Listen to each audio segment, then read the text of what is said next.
ഞങ്ങൾക്കറിയാം ഇതിൻ്റെ ആളുകൾ കോടതിയിൽ പോകുമെന്ന് ഞങ്ങൾക്കറിയാം. സ്റ്റേ വാങ്ങാൻ പോകുമെന്നുള്ള 100% വിശ്വാസം ഞങ്ങൾക്കുണ്ട്. പക്ഷേ ഞങ്ങളെ സംബന്ധിച്ചിടത്തോളം ഈ 4000-ഓളം കുടുംബങ്ങൾ എടുത്തൊരു തീരുമാനമുണ്ട്. ഇനി അവിടെ 1 കിലോ വേസ്റ്റ് കൊണ്ടുവന്ന് അവിടെ സംസ്കരിക്കുകയാണെങ്കിൽ ഞങ്ങളെ ശവത്തിൽ അല്ലെങ്കിൽ ഞങ്ങളെ മരിച്ചു വീണിട്ടല്ലാതെ ഇനി അവിടെ അവർക്ക് കൊണ്ടുവരാൻ കഴിയില്ല. എത്രയും പെട്ടെന്ന് അവർക്ക് അവിടെയുള്ള മെഷീനുകൾ മാറ്റിയാൽ അത് അവർക്ക് ബാക്കിയായി കിട്ടും. 6 വർഷം നീണ്ട നിയമ പോരാട്ടത്തിന്റെ വിജയമാണ് ഉണ്ടായിരിക്കുന്നത്. ഫ്രഷ് കട്ട് അറവ് മാലിന്യ സംസ്കരണ കേന്ദ്രം അടച്ചുപൂട്ടാനാണ് സംസ്ഥാന മലിനീകരണ നിയന്ത്രണ ബോർഡ് ഉത്തരവിട്ടിരിക്കുന്നത്. അതിൻ്റെ ഭാഗമായിക്കൊണ്ട് വലിയ സന്തോഷമാണ് ഈ പ്രദേശവാസികൾക്കൊക്കെ തന്നെ ഉള്ളത്. ഞാനിപ്പോൾ നിൽക്കുന്നത് ഈ സമരപ്പന്തലിലാണ്. രാവിലെ മുതൽ തന്നെ നിരവധി പേരാണ് ഇവിടെ എത്തുന്നത്. അവരൊക്കെ ഈ സമരം വിജയിച്ചതിൻ്റെ വലിയ സന്തോഷത്തിലുമാണ്. നാടിനെ ഇല്ലാതാക്കുന്ന അവിടുത്തെ ശുദ്ധവായുവും വെള്ളവും മണ്ണുമൊക്കെ മലിനമാക്കുന്ന ആ ഫ്രഷ് കട്ടിനെതിരെയാണ് ഇപ്പോൾ നടപടി വന്നിരിക്കുന്നത്. അതിൻ്റെ ആ ഒരു സന്തോഷത്തിൻ്റെ ഭാഗമായിക്കൊണ്ടാണ് ഈ സമരപ്പന്തലിൽ ഇത്രയധികം പേർ ഈ രാവിലെ തന്നെ എത്തിയിരിക്കുന്നത്. നമുക്കിപ്പം സമര നായകൻ ബാബു കുടുക്കിൽ കൂടി ചേരുകയാണ്. ഇപ്പോൾ വലിയ സന്തോഷമുണ്ട്. ഒപ്പം തന്നെ ഇനിയിപ്പോൾ ഇതിൻ്റെ ഭാരവാഹികൾ കോടതിയെ സമീപിക്കാനുള്ള സാധ്യത കൂടി നിലനിൽക്കുന്നുണ്ട്. അതിനെ എങ്ങനെയാണ് നിയമ പോരാട്ടം തുടരുക? ഞങ്ങൾക്കറിയാം ഇതിൻ്റെ ആളുകൾ കോടതിയിൽ പോകുമെന്ന് ഞങ്ങൾക്കറിയാം. സ്റ്റേ വാങ്ങാൻ പോകുമെന്നുള്ള 100% വിശ്വാസം ഞങ്ങൾക്കുണ്ട്. പക്ഷേ ഞങ്ങളെ സംബന്ധിച്ചിടത്തോളം ഈ 4000-ഓളം കുടുംബങ്ങൾ എടുത്തൊരു തീരുമാനമുണ്ട്. ഇനി അവിടെ 1 കിലോ വേസ്റ്റ് കൊണ്ടുവന്ന് അവിടെ സംസ്കരിക്കുകയാണെങ്കിൽ ഞങ്ങളെ ശവത്തിൽ അല്ലെങ്കിൽ ഞങ്ങളെ മരിച്ചു വീണിട്ടല്ലാതെ ഇനി അവിടെ അവർക്ക് കൊണ്ടുവരാൻ കഴിയില്ല.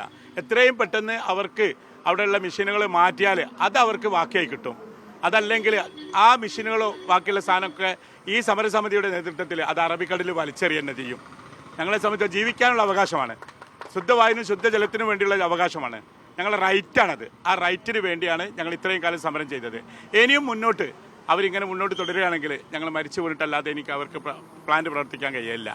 അവിടെ ഇപ്പോഴും വലിയ രീതിയിൽ മാലിന്യം കെട്ടിക്കിടക്കുന്നുണ്ട്. ഇപ്പോൾ പുഴയിലേക്കൊക്കെ കഴിഞ്ഞ ദിവസം ഒഴുകി പോകുന്നതൊക്കെ നമ്മൾ കണ്ടതുമാണ്. അപ്പോൾ അതും ഇപ്പോഴും ആശങ്കയായി മാറുന്നുണ്ട്. 100%. ഞങ്ങളെ സംബന്ധിച്ചിടത്തോളം 50ഓളം പൊതുസ്ഥാപനങ്ങളിലേക്ക് വെള്ളം എടുക്കുന്ന പുഴയാണ് ഇരുതുള്ളിപ്പുഴ. താമരശ്ശേരി ഗവൺമെൻറ് ഹോസ്പിറ്റൽ അടക്കമുള്ള ഒരുപാട് ആശുപത്രികളിലേക്കൊക്കെ വെള്ളമെടുക്കുന്നതാണ് ഇരുതുള്ളിപ്പുഴ. അത് മലിനമായിരിക്കുകയാണ്. അതുപോലെ തന്നെ ഈ പുഴയുടെ തീരത്തുള്ള ഒരുപാട് വീടുകളിൽ വെള്ളം കയറി കിണറുകളൊക്കെ നാശനഷ്ടമുണ്ടായി. കിണറിലൊക്കെ മാലിന്യമാണ് ഇപ്പോൾ ഉള്ളത്. ഒരുപാട് പേർക്ക് രോഗങ്ങൾ ബാധിച്ചിട്ടുണ്ട്. ഇനി അവിടെയുള്ള ബാക്കിയുള്ള സാധനങ്ങൾ അത് അവർ തന്നെ ക്ലീനാക്കിയിട്ട് മറ്റുള്ള പ്ലാന്റുകളിലേക്കോ മറ്റുള്ള സ്ഥലങ്ങളിലോ കൊണ്ടുപോകേണ്ടത് അവർ തന്നെയാണ് ചെയ്യേണ്ടത്.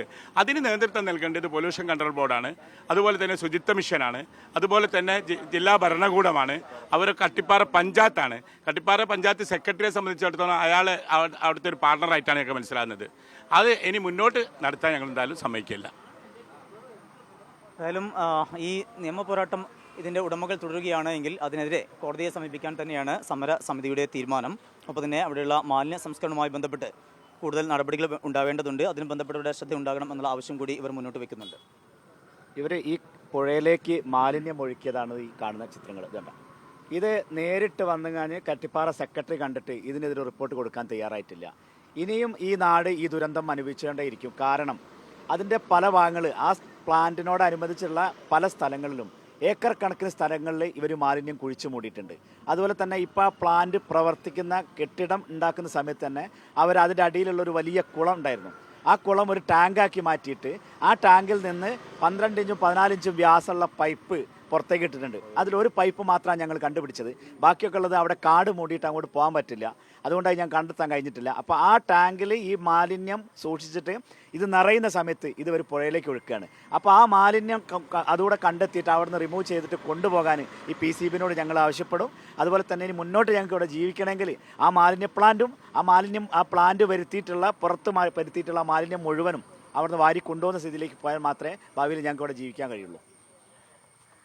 മാലിന്യ പ്ലാന്റിൽ ഇപ്പോഴും മാലിന്യം അവശേഷിക്കുന്നുണ്ട്. അത് പൂർണ്ണമായി മാറ്റണം എങ്കിൽ മാത്രമേ തങ്ങൾക്ക് സ്വസ്ഥയും സമാധാനവും ഉണ്ടാവുകയുള്ളൂ. അതിന് ആവശ്യമായിട്ടുള്ള നടപടി വേണം എന്നുകൂടി സമരസമിതി മുന്നോട്ട് വയ്ക്കുന്നുണ്ട്.